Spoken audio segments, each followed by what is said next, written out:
Now, hey everyone, what's going on? Ryan here with AdWords and SEM. We're going to talk about why do we do AdWords. We're going to talk about making a business case for it. I got a little towel on my arm also. And we're going to talk about the history of it. Take it away, Ryan. Thank you very much, Nathan. No problem. All right, so as you mentioned, we're going to be talking about SEM today. And if you guys don't know what SEM means, it's search engine marketing. So it's kind of a catch-all phrase for anything we do related to Google search. And now there's two components to that. There's organic search and then there's paid search. Throughout the presentation, we're going to make the difference or explain the difference between the two. And if you guys have any questions, the end part of that, I guess this presentation is so that you guys are armed with the knowledge that there is a difference between both the paid and the organic. So we're going to go through a little bit of the history first. Then we're going to go into how to set up an AdWords campaign and what you can do with it. Then we're going to do a little exercise and bring it all tied into how we as marketers and ad agency people can interact with SEM. Just ask any questions as you go, or as we go, and feel free to enjoy some champagne as we go through it. So thanks for champagne, Ryan. No worries. Thanks, Ryan. I bought this bottle last year when I incorporated, and I was keeping it actually as a safe little thing, as for a time to celebrate. Champagne, you always drink champagne to celebrate. So again, new friends, new people. Perfect. And again, you haven't even done your presentation yet, and we're just so impressed. I'll stop now if you guys are said, no. And just to give you guys a little context about me, as some of you may not know who I am. As you know, my name is Ryan. But other than that, I basically, I'm a business background, so business marketing is my thing. I went to Dalhousie 2003 to 2007. When I graduated from in Nova Scotia, I started working for the Department of Energy in Nova Scotia on some alternative energy sources for the province. Specifically, I was managing their website and helping them try to get new sources of traffic, and so that was like my roots in SEM and SEO. When I moved back to Toronto, I started working at Staples head office in Richmond Hill. I'm from Unionville-Markham, so that was really easy and convenient for me coming back from university. There, I basically was in charge of email marketing. I advanced into the search or the SEM part of Staples Delivery, which is their online division. I grew their basically SEM campaign from $2,000 a month to about $20,000 a month, specifically proving out with real-time data and our analytics team that there's a huge ROI for Staples and any basically e-com that does it correctly. They found out that for every dollar they put in, they made $1.87 back. Whoa. So wow. Store 99. Exactly, all store 99. All right, so that just kind of paints the picture a little bit about what we're talking about. I'm going to go right now into that history, just so we can get a better understanding of where we've come along the way. Yes. All right. So, and also, if you guys have ever seen this is Prezi, so it's super awesome, especially for non-creative people like myself, that can just kind of plug and play an out-of-the-box solution, a little bit more than just PowerPoint. So I want to start off in the 2000s, so the tech crunch and the birth of SEM. So everybody understands what I mean by the tech crunch, I'm assuming, so basically 99, millennium, yay, like Y2K didn't really happen. However, all these companies like Nortel, other massive conglomerates, all their stock crashed. And a lot of people lost their shirt. Not quite like the Great Depression, kind of shirt losing, but it was basically a moment in time of which tech grew too fast and the value wasn't there. And the market corrected itself very quickly and very dynamically. However, what grew out of that were companies like Google. And Google basically has now set the tone. The fact that it's even a verb now, Google that, or I've Googled, it's entered our vocabulary now as part of just everyday life. But that wasn't so about 15 years ago. So it's really, even in our lifetime, amazing to see how far we've come just with the Google services and that interconnection. So 2000, Google AdWords launches with 350 customers. This, if I can zoom in a little bit, just sorry for the shitty screenshot, but essentially that's what a text ad looked like very first in 2000. So very, like, the Google interface looks so ancient now compared to what it is now, but that was essentially all you could do for marketing with Google and search engines in 2000. It's so ancient, yet so much the same. Right? But as a brand, they've been successful at doing that, right? Yeah. It's the anti-alias font. Right. And to put this also into context even for myself, I was in grade 10.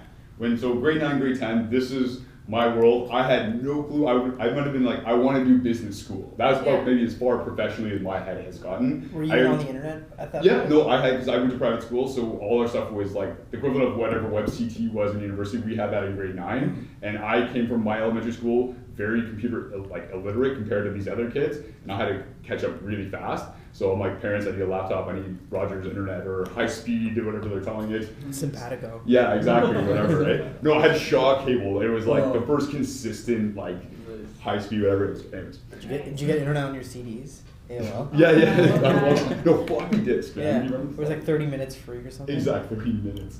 Okay, 2001 now. 1 year ahead. Google launches Google Images, which is a section of their algorithm in their search engine. That's significant because this becomes a forerunner of the display network, which we'll get into later. So basically, Google in modern day has 2 different kind of networks. They have their Google Search Network, which is, again, when you go to Google, type in anything and you get results. That's utilizing the search network. When you are browsing, say, the other websites and you see ads that you may engage with and then you click to that other person's site, that's utilizing display banners and the display network. So that is the forerunner in 2001. Also notable events in 2001, 9/11. I mean, like a lot of crazy things were happening in this time, but very much so on the tech side as well, which might have been dwarfed in comparison to some of the political events that were going on. Fast forward to 2002, AdWords gets a massive overhaul to its new CPC pricing. So for the longest time when Google started out, there wasn't really an auction system. Like there was, but there wasn't anything really dynamic about it. It was kind of like set a budget, get your ads up, and Google will try to set it throughout the day. In 2002, which was so sophisticated for its time, was it introduced an auction. So every keyword basically known to Google then had a market value, much like a stock. And depending on the performance of your website, you could probably get low cost per clicks to maximize your return for Google real estate placements. So that's really, in essence, where the game started for SEO. Moving to 2003, Google launches AdSense and its new content targeting advertising service. This is a twofold approach. AdSense allows users to make money off of Google. During that time, even a lot of people I knew thought it was a scam. People were like, Google's gonna write me a check for views and visits and traffic? No way. But then all of a sudden people started getting checks and stuff just came rolling in. And this also became the next part of the backbone of the display network. Again, as I mentioned, other ads that are on display across the internet, that is allowed basically by AdSense. And there's a way that the end user can profit from that as well. When I signed up for my first AdSense account, I clicked on my own ads and I got dinged. Right. Right.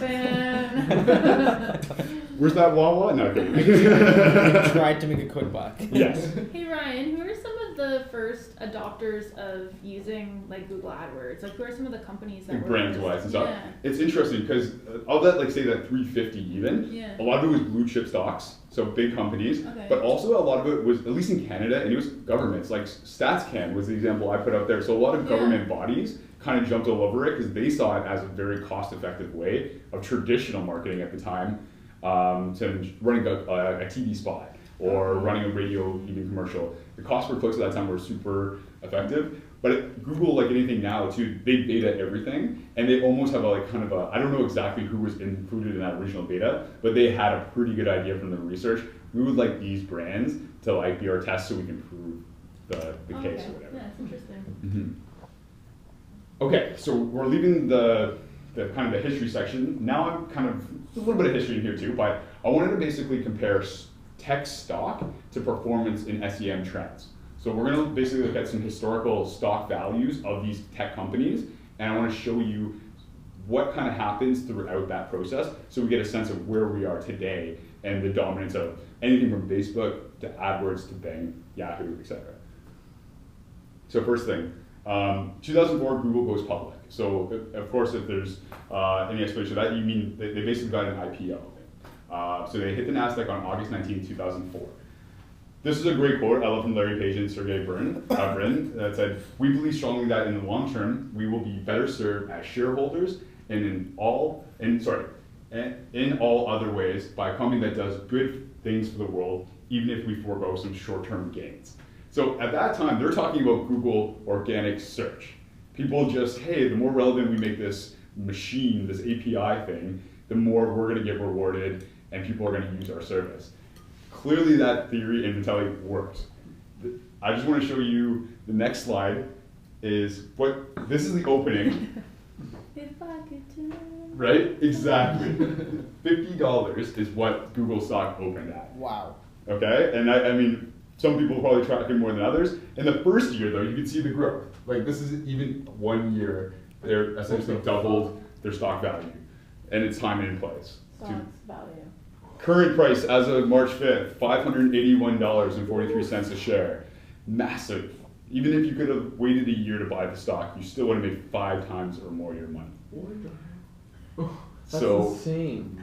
And you wonder too, like even Apple has been credited as the largest known brand in the world or America or the West. They do not even compare to that trading at that stock price. And again, why is stock price important? It doesn't have necessarily a reflection on the technology but in a way it is. I think that stock is professionals scrupulating everything about a company to its finest detail and literally translating that forecast, insight, whatever, into real-time money. I don't know if there gets anything more real about an assessment of a company than, unfortunately, the very black and white thing that is the stock market.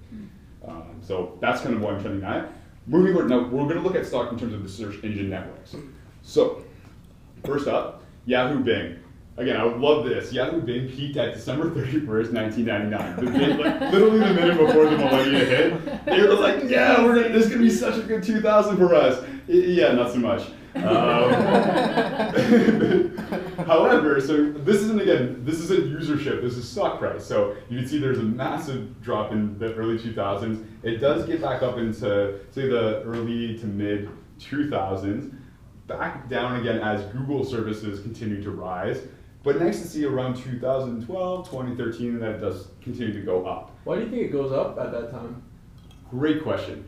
And that answer is SEM, paid search ads. Ooh. Bing now represents 10% of all search queries online. For them, that's a huge jump. Even though they have fallen from grace, they're now resaturating their market. A big part of the rise in Bing has actually been the Xbox network.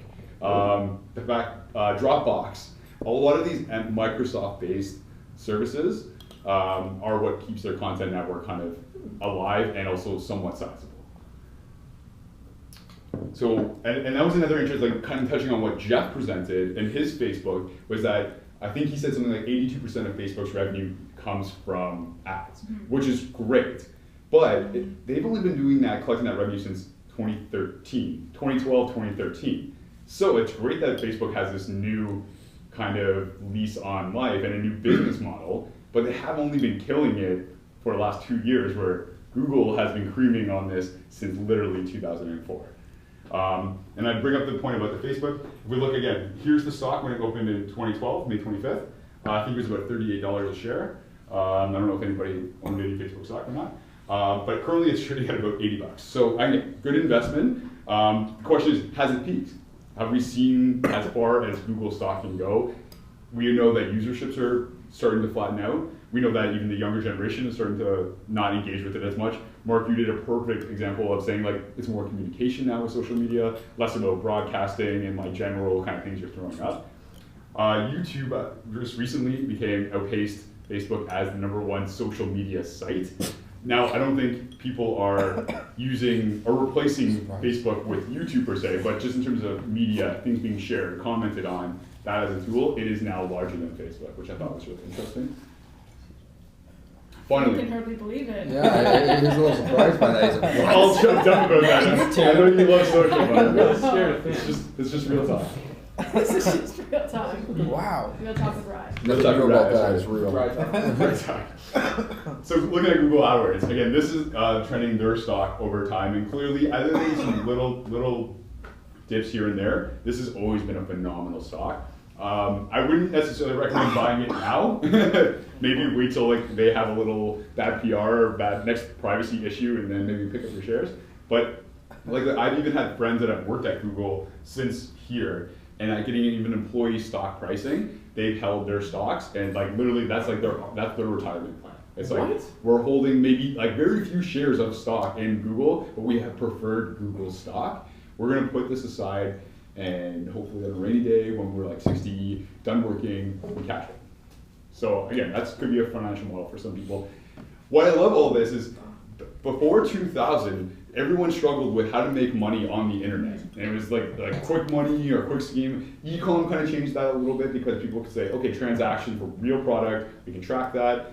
SEM and Google, I think, has really added that other layer of sophistication to not only companies and brands generating more revenue, but people like ourselves being able to make an income, make an industry out of these services that Google basically offers for free. Okay, so that is basically, oh yeah. So how does AdWords work? I think this is a good time to transition because I'll address any questions if anybody has any like specifics, but I want to dive in specifically to what AdWords is a little bit more, what the settings are, how we set up, so basically you guys have an understanding of, as an agency, why this is such an important service to offer.